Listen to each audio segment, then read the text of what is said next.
যারা ভিডিওটি দেখছেন এখনও সাবস্ক্রাইব করেননি তারা এখনই সাবস্ক্রাইব করুন আসিফা অফিসিয়াল চ্যানেলটিকে আর নতুন নতুন ভিডিও দেখুন সবার প্রথমে। ডাইনি হাসিনা পালিয়ে গেল, ঠাই দিলি কেমন করে। ডাইনি হাসিনা পালিয়ে গেল, ঠাই দিলি কেমন করে। করে খুন খারাপি ছাইল গদি, করে খুন খারাপি ছাইল গদি। আশ্রয় নিল তোদের দ্বারে, ডাইনি হাসিনা পালিয়ে গেল, ঠাই দিলি কেমন করে। ডাইনি হাসিনা পালিয়ে গেল, ঠাই দিলি কেমন করে। তো আজকে গজলের মেন বিষয়বস্তু হলো যে ডাইনি হাসিনা দেশ ছাড়লো, সেই ডাইনি হাসিনাকে নিয়ে আমাদের আজকে দ্বৈত কণ্ঠের গজল। তো বলছি শোনো। কোথায় এসে আশ্রয় নিল, ওরে কোথায় এসে আশ্রয় নিল, আমরা ও খোঁজি তারে। কোথায় এসে আশ্রয় নিল, আমরা ও খোঁজি তারে। এমন ডাইনি কোথাও দেখিনি, এমন ডাইনি কোথাও দেখিনি, মারে মানুষ কেমন করে। ডাইনি হাসিনা পালিয়ে গেল, ঠাই দিলি কেমন করে। আচ্ছা ভাইজান, তুমি যে বলছো হাসিনা কোথায় এসে আশ্রয় নিয়েছে তুমি জানো না, তাই তো? হাসিনা যে বাংলাদেশ থেকে ভারতে এসেছে সেটাও জানো না? তাহলে আমি তোমার বলছি, তুমি ভালো করে শোনো। ঠিক আছে, তুমি তো সব জানো, তাহলে বলো। পৃথিবীতে দেশ অনেকে আছে, কেন গেল ভারতে? সাপোর্ট তোরা কি দিলি ওকে? কি শুনছো তো? অবশ্যই তুমি বলো, আমি তোমার উত্তর দিচ্ছি। শুনলে হাসিনার কথা লাগে মোর বড় ব্যথা, হাজার হাজার সাথ জান নিয়েছে।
তো নাসিমা, তুমি বলছো ডাইনি হাসিনা পালিয়ে গেছে, কোথায় পালিয়ে গেছে তোমার জানা আছে।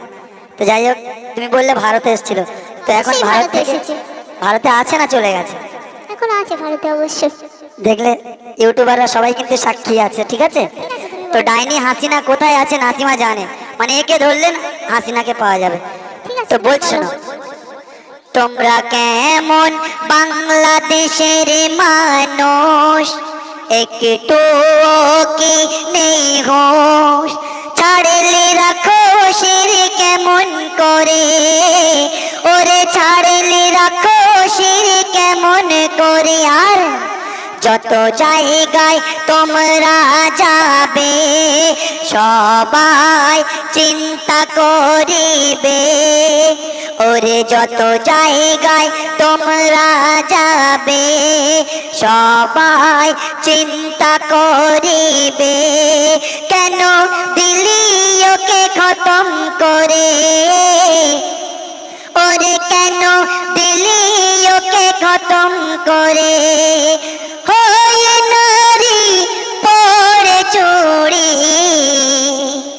হয়ে নারী পড়ে চুড়ি, মানুষ মারে কেমন করে, কোথায় এসে আশ্রয় নিল, আমরা ও খোঁজি তারে, কোথায় এসে আশ্রয় নিল, আমরা ও খোঁজি তারে, এমন ডাইনি কোথাও দেখিনি,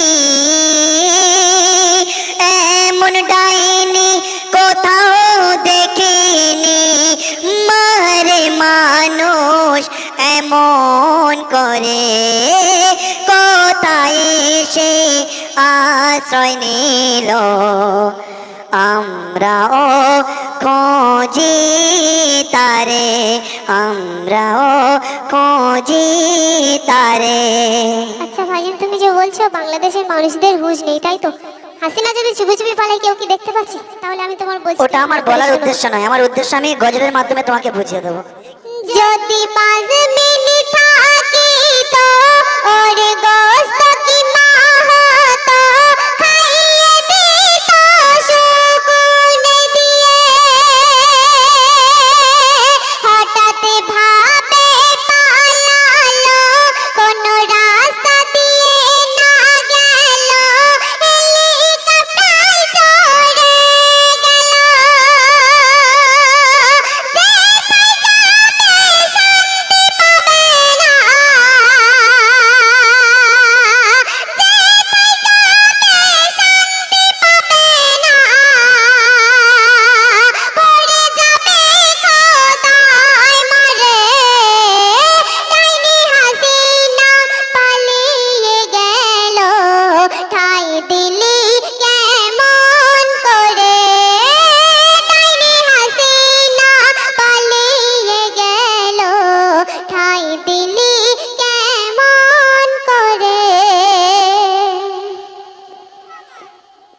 তো সেই ডাইনি হাসিনাকে গোটা ভারতবর্ষ কেন, বাংলাদেশ কেন, গোটা ওয়ার্ল্ড খুঁজে বেড়াচ্ছে।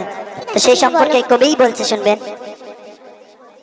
খোঁজে মোরা পেরেশান, কোথায় গেল সেই ডাইনি শয়তান, খোঁজে সকল পেরেশান, কোথা গেল সেই ডাইনি শয়তান, বদনাম নেব না দেশে রেখে, ওরে বদনাম নেব না দেশে রেখে, আর আমরা ভারতের সন্তান, স্বাধীন করেছি দিয়ে যান, শয়তান রাখবো না আমাদের দেশে, শয়তান রাখবো না মোদের দেশে, ভারতের মন্ত্রী যদি করে বন্দি, আমাদের ভারতের মন্ত্রী যদি ফন্দি করে তাকে সাহায্য করে, তাকেও ছাড়বে না, ভারতের মন্ত্রী যদি করে বন্দি, লড়ব মোরা প্রতিবাদে, কোথায় গিয়ে ঠাঁই নিয়েছে, কোথায় এসে আশ্রয় নিল, আমরাও খুঁজি তারে, কোথায় এসে আশ্রয় নিল, আমরাও খুঁজি তারে, এমন ডাইনি কোথাও দেখিনি, এমন ডাইনি কোথাও দেখিনি, মারে মানুষ এমন করে, কোথায় এসে আশ্রয় নিল, আমরাও খোঁজি তারে। আচ্ছা ভাইজান তুমি যে বলছো আমরা ভারতের সন্তান, তাহলে এই ডাইনি হাসিনা আমাদের এই ভারতে এসেছে, আমরা কিছু করতে পারছি? অবশ্যই, তাহলে সে তো এই মুহূর্তে ভারতে নেই, ভারতে থাকলে তার তো অবশ্যই মাংস কিমা হতো, তাই না? শেষ সন্ধ্যে, তাহলে আমি বলছি তুমি ভালো করে শোনো। শোনো সারা দেশের মুসলমান, থাকবে যে থাকবে ঈমান, মারবে ওকে ধীরে ধীরে। আসলে মোদের বাংলাতে খতম করব সেই দিনে, মোরা জানের বাজি রেখে।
কেমন করে